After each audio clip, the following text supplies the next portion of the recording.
When you have a car in any community whatsoever over a certain amount of horsepower, most car communities know they need methanol injection to cool things down. Everyone wants turbo power these days, and a lot of people want to do it on 91 octane pump gas. So the question is, can you drive around on 91 octane with boost? And how much boost and how much power can you make? We're gonna answer all those questions in this episode, and we're gonna do it with water meth injection. This has been around for a long time. Basically, you squirt a mixture of water and methanol into the engine, and it increases the detonation resistance through cooling the intake manifold temperatures, and also through the added octane of the methanol itself. But at the end of the day, like, I have so much experience that methanol injection is it's part of my daily conversations. Because I built so many cars, to me, it's a necessity. It's not, should I get it? It's methanol injection first, then put all the mods on the car because I want to protect my engine. So the moral of my story is, I eat, sleep, and breathe engines. I eat, sleep, and breathe building horsepower. I've built so many cars, I can't even remember half of the cars I've built, for crying out loud. So methanol injection is something I've been working with for years. And so I sit there spending a lot of time learning, and even nowadays I still learn more things about it. So I was watching Engine Masters, and there was a lot of information on them running different types of methanol injection on a V8 powered engine. So they put a supercharger on it, and they ran some baseline power numbers.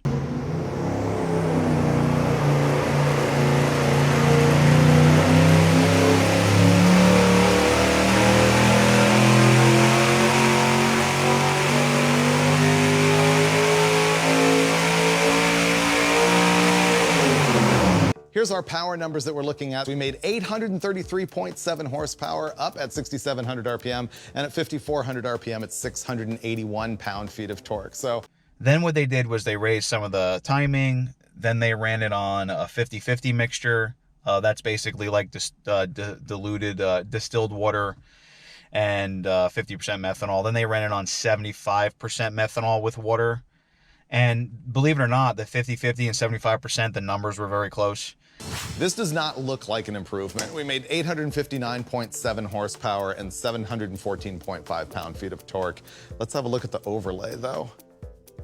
So the red lines here are at a 50% duty cycle on the little solenoid, and the black lines are 75%, which theoretically is 25% more volume, I presume. Yeah. I mean, it might have picked up a touch here. Right now, we're trying to discover why there's almost no power difference between 50% water meth and 75%. Yeah, air fuel curve's the same, so it's not that. How about intake manifold temperature? Okay, this makes no sense. So 75% is actually colder inlet temperatures than 50%. And then they ran it on 100% methanol. And a lot of people out there think that 50-50 methanol mixtures are better than 100%. And a lot of the reason is a lot of companies try to push 50-50 kits because they're a little cheaper, and then they can sell them in high volume. And then on top of that, they can make money on their own, 50-50 mixtures because it's easier to ship. It's just, companies make more money, right? But I always run 100% methanol. So on the 100% methanol, the power and cooling was even better than the 50-50. When they ran the initial dyno runs to get the base numbers, the intake temperatures on that engine were 180 something degrees, right? That's about average for any engine because operating temperature is 180 to 200 degrees usually. Then they ran it on 100% methanol. The power level was through the roof compared to the 50-50. Then the cooling temperatures dropped to below 90 degrees. Right, we're gonna go to 100% methanol.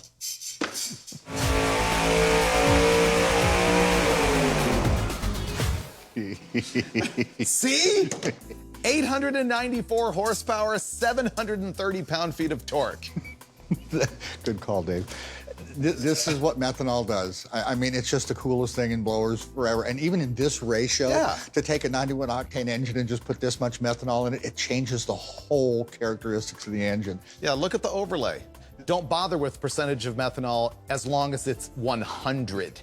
Because look, the black lines here are 100% methanol, and the red is a 50-50 mix and no other change. Oh, let's look at the difference in cooling. Okay, look at that. All right, red lines here are a 50-50 mix, and the black is the methanol. And again, Steve's gonna say down here that can be a difference in how he's driving the thing. But from up there, how much cooler is it? 15 at least. 15, all right. So if some's good, more is better. Why not run 100% duty cycle and just spray methanol on this thing? You know, we have to. We just have to. Yeah, is there a point of no return? There was on the water, maybe there is on the meth. Well, there's a point of no return with these solenoids. I don't know if there's a point of no return. Well, yeah, they're going to be wide open. Yeah. They're just going to spray as much as they can spray, Yes. and the O2 sensor is just going to pull out as much gasoline as it needs to It's a couple compensate. thousand cc's of methanol. So It's it'll going to pull make out more the fuel power. and- It's going to make more power.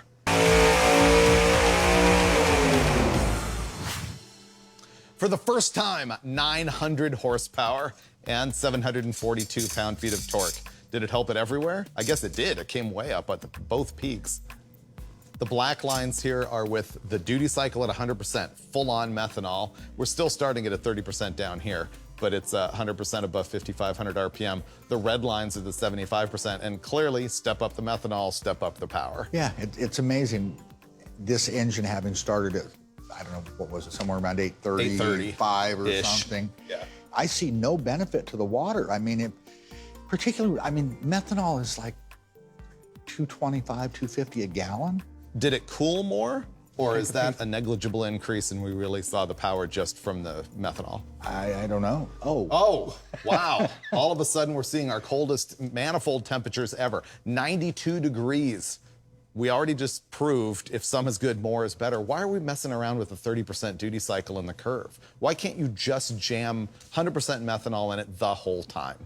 I think we can, because obviously stuff runs on 100% methanol. Right. I think it was like just shy of 100 degrees colder. And this is consistent with what I've been doing with Cruze Missile over the course of me running my YouTube channel. You'll see some major gains just by adding a secondary fuel system to the car with liquid intercooling. And this is what I've been trying to beat into people's heads for years, so you can protect your engine. I am on the original engine on Cruze Missile. I have not had to pull this engine. The only reason I am pulling this engine is because I'm going to be putting a Corvette engine under the hood, and it's going to be converted to rear-wheel drive, and I'm turning it into a straight-up race car. If I wasn't planning on doing that, I would still be driving it every day.